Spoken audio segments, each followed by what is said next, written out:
რამდენიმე დღის წინ დიდუბეთ ჩუღურეთის რაიონის პოლიციის სამმართველოს უფროსმა ირაკლი ფირცხალავამ ბუტას მკვლელობის მისი განცხადებით დაუმონტაჟებელი მასალა გაავრცელა.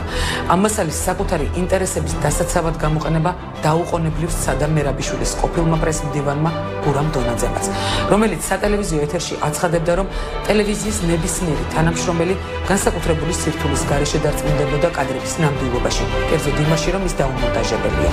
ვიდრე სამართალდამცავი კვალიფიციური ექსპერტების დასკვნას დადებენ, რომელსაც კანონიერი ძალა ექნება, მე გამოვიყენე საკუთარი 12 წლიანი სატელევიზიო გამოცდილება და გთავაზობთ ბუტას სიცოცხლის ბოლო 10 წუთის ამსახველ ვიდეო მასალის დეტალურ ანალიზს და დროში გაწევილ სიგნალს, რომელიც საათნახევარს გაგრძელდა.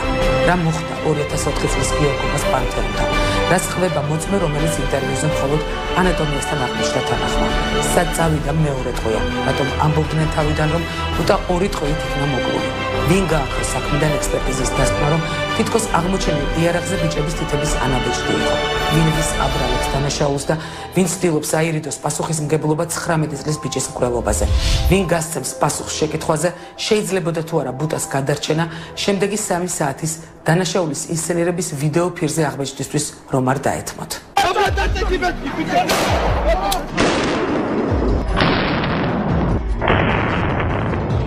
არის ეს კადრები და სანამ მე ვინმეს დავასახელებ, თქვენ შეგიძლიათ იქ ნახოთ რა კადრებია და ვინებით განან იქ.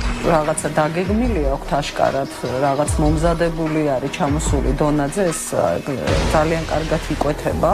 ყველაფერს ფარდა ახდილი აქვს, მე მინდა თქვა ეს და ირიქით კარგად დაინახა საზოგადოებამ, ვინ იყვნენ, რა რეჟიმი იყო, რა არა ადამიანები იყვნენ. მე მოვიპოვე ეს კადრები. ეს არის უმძიმესი კადრები. ეს არის საშინელი კადრები. მე ერთი სალი მოვიტანე ნიმკისება პროკურატურაში, მაგრამ იქიდან გამომდინარე, რომ მე არ ვენდობი აი ამ შენობაში მოთავსებულ ადამიანებს, მე არ ვიცი ამ კადრებს რა ბედი ეწევა. მე მინდა თითო ეგზემპლიარი თუ როგორც არის, მე მეტი ფლეშკა უბრალოდ არ მქონდა, რომ ეს დამეკოპირებინა, გამოცეთ თქვენ.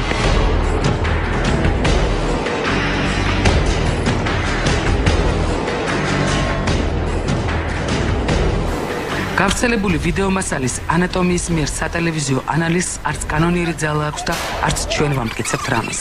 უბრალოდ როგორც გურამ დონაძემ აღნიშნა, ვიყენებთ საკუთარ სატელევიზიო გამოცდილებას და გთავაზობთ ვიდეოფირიდან ზუსტად იმ ადგილებს, სადაც კადრებში წყვეტა ფიქსირდება. მასალა დამონტაჟებულია.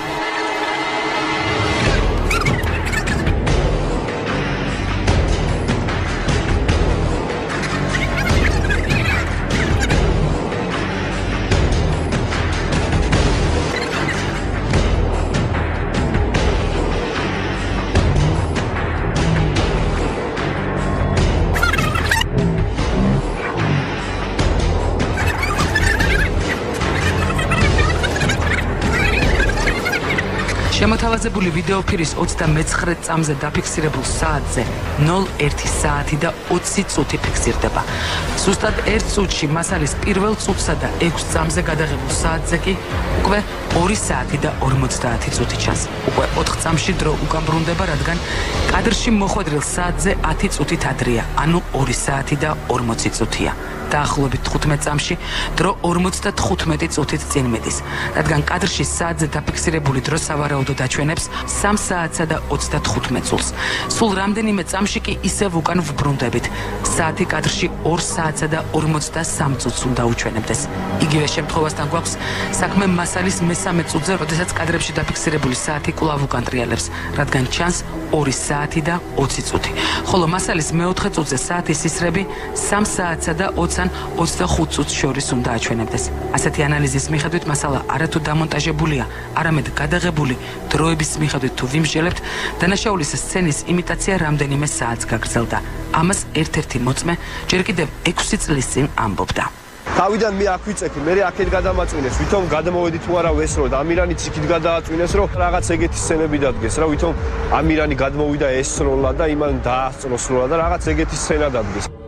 რუსთავი 2-ის ეთერში გაშვებული გადაცემა პატრულის მიხედვით დანაშაული 2 საათზე მოხდა. ეს მაშინ, როდესაც ახალი ვიდეო მასალის კადრში პირველ დაფიქსირებულ დროდ პირველი საათი და 20 წუთი ჩანს. საქმის მასალების მიხედვით კი ირკვევა, რომ პატრული ბაშალიიშვილი საკუთარ ჩვენებაში აცხადებს, რომ შეტყობინება დახმარების შესახებ მან 2 საათსა და 20 წუთზე მიიღო. ანუ ახალ ფირზე დაფიქსირებული დროიდან 1 საათის შემდეგ, რაც სიცრუეა. ამ ტყუილს ადასტურებს ისიც, რომ საპატრულო ეკიპაჟი, რომელმაც ის ავტომობილი გააჩერა, სადაც ბუტა იჯდა, ამბობს თითქოს დანაშაული 2 საათსა და 30 წუთზე მოხდა. თავის მხრივ, ამ საპატრულო ეკიპაჟის სიცრუეზე მეტყველებს ბოლოს გავრცელებულ ვიდეო მასალაში დაფიქსირებული დრო, რადგან ვიდეო ფირის პირველ წუთზე საათი 2 საათსა და 50 წუთს უჩვენებს. სასტრაფო დახმარების ბრიგადა, რომელიც შემთხვევიდან 1 კვირაში დაიკითხა, საქმის მასალების მიხედვით წერდა, რომ შემთხვევის ადგილზე 2 საათსა და 20 წუთზე მივიდნენ. არა და ფირზე მეოთხე წუთზე გადაღებული საათი ბოლო დროს 3 საათსა და 20 ან 25 წუთს უჩვენებს. ყოველივე ზემოთქმულს კი კითხვის ნიშნის ქვეშ კიდევ ერთი დრო აყენებს. ქალაქ თბილისის საპატრულო პოლიციის ცენტრალური რადიოსადგურის შეტყობინების მიღების დროდ საქმის მასალებში 00 საათსა და 33 წუთს ასახელებს, რაც საფუძვლიან ეს წარმოშობს, რომ ბუტა 12-სა და 1 საათს შორის იქნა მოკლული, ხოლო რამდენიმე დღის წინ გავრცელებული მასალის მიხედვით უკანასკნელი დრო თუ 3 საათი და 20 წუთია, გამოდის, რომ ბუტას გადარჩენაზე მინიმუმ 2 და მაქსიმუმ 3 საათის განმავლობაში არავის უზრუნია და ეს დრო დანაშაულის ინსცენირების ვიდეო ფირზე დაფიქსირებისთვის იქნა გამოყენებული. ბუტა გაცილებით ადრე იქნა დაჭრილი და სასტრაფო დახმარება მის გადასარჩენად არავინ გამოიძახა. მოწმეები არ სჭირდებოდათ. შეიძლებოდა თუ არა 19 წლის ბუტას გადარჩენა. 10 წუთიანმა ვიდეო მასალამ, რომლის უწყვეტობასაც მისი გამავრცელებლები ამტკიცებენ, სულ მცირე დროის საათნახევრიანი მონაკვეთი დაიდია. ღამის 2 საათიდან 4:30-მდე. შეხედე, მოგდა, შეხედე, სულდა, აბა შეხედე. შეხედე. ადებინე ბიჭო თავში. ადებინე თავში. მე-11 წამზე არის პირველი ჭრა. აშკარად მონტაჟია, ეჭვმაქვს, რომ კადრები გადალაგებულია და ხმა სპეციალურად გადაფარულია, რაღაც ფონი აქვს დადებული რაღაცის ხმის გადასაფარად. 3 ადგილას ვიდეო მასალა და აუდიო ნაწილი რაღაც მომენტში მეჩვენება, რომ დაცდენილია ერთი მეორეს. ეს მონტაჟის შედეგად ხდება მასეთი, რომ აცდება. კიდევ ერთი შეკითხვა, რომელიც ირაკლი ფირცხალოვას მიერ გავრცელებული ვიდეო მასალის ნახვის შემდეგ ჩნდება. სად გაქრა ხელყუბარა და მეორე ავტომატი, რომელიც 24 ნოემბრის ღამით გადაცემა ვიდეო პატრულის მიერ მომზადებულ სიუჟეტში ჩანს. მაშინ შინაგან საქმეთა სამინისტრომ განაცხადა, რომ შემთხვევის ადგილზე ჩხრიკის შედეგად აკმ-ის 2 ავტომატი, ტყუიები, ვაზნები, ხელყუმბარები, ნაგანის სისტემის კოლტის რევოლვერი და სავარაუდოდ ეჭვმიტანილების მიერ ნაძარცვი ნივთები აღმოაჩინა. არც 2004 წელს ვიდეო პატრულში გასულ მწირ და არც ამ 10 წუთიან ვიდეო მასალაში პოლიციელების მიერ ჩვენებებში ნახსენები ცეცხლსასროლი იარაღები არ ჩანს. კამერა იარაღებს მხოლოდ ახლო ხედით დეტალურად გადაღებისას აფიქსირებს. მე ის მივეცი, რაც მქონდა. მე ხელი მოვაწერე იმაზე, რაც ვნახე. ფაქტობრივად მოხდა ისე, როგორც არის დღეს ახალ წარმოდგენილი ვიდეო მასალის მიხედვით. იქ მომხდარი უბედურების ამსახველი კადრებია. სად და როგორ იყო განთავსებული ის იარაღები, რომლებიც რეალურად ადგილზე იყო. იარაღი შემთხვევის ადგილზე იყო. უცნობს პატრულის თანამშრომლებს, რომ აიღო ავტომატი და ჩაედოთ წინა სალონში რა მანქანის. რაც შემდეგ მისივე მითითებითვე ოპერატორმა გადაიღო. დაკავებულ ახალგაზრდებს უტარებდნენ პირად ჩხრეკას, ერთ-ერთ დაკავებულს შავი ჯიბეში ჩაუდეს ლიმონკა. 2 ცალი მასრა დადეს. ასევე ავტომატი იდო კიდე იქ და ამ ყველაფრის დაფიქსირება უნდათ რა კადრზე, რომ შემთხვევის ადგილზე გამომძიებელი აფიქსირებდა ნივთკიცებებს. აი აქ ესვენა ახალგაზრდა მამაკაცის გვამი პირაღმა მდგომარეობაში, რომელსაც გვერდზე მხარეს ედო 1 ცალი კალაშნიკოვის სისტემის ავტომატი. ვინმე იტანა შემთხვევის ადგილზე იარაღი. შემოვიდა ეზოში 2 საპატრულო მანქანა. მოვიდა ზურა მიქაძე, მაშინდელი ქალაქის საპატრულო უფროს 4 პატრულის თანამშრომელთან შევიდა გამოყენებაში და რამოდენიმე წუთში დაახლოებით 5 წუთში გამოვიდნენ ისე უკან გამოიტანეს ავტომატები მოვიდნენ ჩემების პრობლემებთან დაკავშირებით. თუმცა მივუახლოვდი დიდუბის ეკლესიას, შორიდან შემომჩნია, რომ იქ საპატრულო ის მანქანები იდგა, სიმსივნეები ჰქონდათ ჩართული დავინახე მიქაძე და დონაძე. ჩემთვის გულში ჩაველაპარაკე, რომ კი მაგრამ 9 საათის წინ, 50 წუთის წინ კაცი აქ იყო. და ეხლა აქ რა უნდა? და პრინციპში იმ 4 პოლიციელიდან, პატრულის პოლიციელიდან, რომლებიც 40 წუთის წინ, 9 საათის წინ იყო, პოლიციელი წამომისალა. ბოლოს გავრცელებულ ვიდეოფირზე აშკარად ჩანს, რომ ბუტა დაჭრის შემდეგ რამდენჯერმე გადაადგილეს. ამაზე მეტყველებს მის შარვალზე არსებული სისხლის კვალი.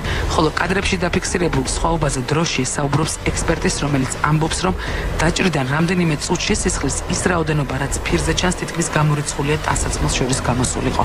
გამოდის, ბუტა დაჭრილი იმაზე მეტ ხანს ყავდათ, ვიდრე ამბობენ.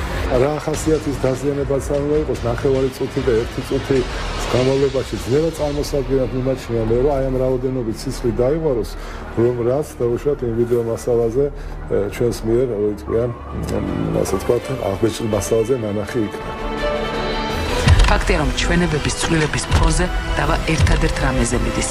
ვინ მოახდინა დანაშაულის ისცენირება, ვინ მიიტანა იქ იარაღი, რომელიც არ ყოფილა, ვისი ბრალია საპატრულო პოლიციის თუ კრიმინალური პოლიციის, ვინ უნდა აიღოს საკუთარ თავზე ბუტას სიკვდილზე პასუხისმგებლობა და არავის დაუსვამს შეკითხვას, ვინ არ მიუშვა სასწრაფო დახმარების ბრიგადა შემთხვევის ადგილზე დროულად, რომ ბუტას ეცოცხლა.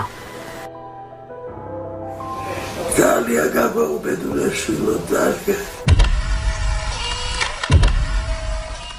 რას მოახერხებს გამოძიება 8 წლის შემდეგ, რა მტკიცებულებებს დადებს. ეს იმ დროს, როდესაც ეს 8 წელი ერთი საქმის ფალსიფიცირება მიმდინარეობდა. მივიღებთ თუ არა პასუხს მთავარ შეკითხვაზე, შეიძლებოდა თუ არა ბუტას გადარჩენა დროული სამედიცინო დახმარების აღმოჩენის შემთხვევაში და ვისი ბრძანებით მოქმედებდა პოლიცია, საპატრულოც და კრიმინალურიც. პრეზიდენტი მხოლოდ 8 წლის შემდეგ აღიარებს, რომ ხელისუფლებაში მოსვლის შემდეგ მათ იარაღები მისცეს ვიღაცებს, გაუწვრთნელ ადამიანებს და ქუჩაში გაუშვეს. მაგრამ სააკაშვილი ამ ქუჩებში დაღვრილ სისხლზე აღარაფერს ამბობს და ქუჩასაც და საზოგადოებასაც ახსოვს. ბუტაც, გამცემლიძეც, ირგვლიანის და კიდევ ბევრი მოკლული ბიჭის სახელი, რომელთა სიცოცხლე სწორედ სააკაშვილის მიერ ინიცირებულ ნულოვან ტოლერანტობას შეეწირა. მომავალ პირობად მშვიდობით ნახვამდის.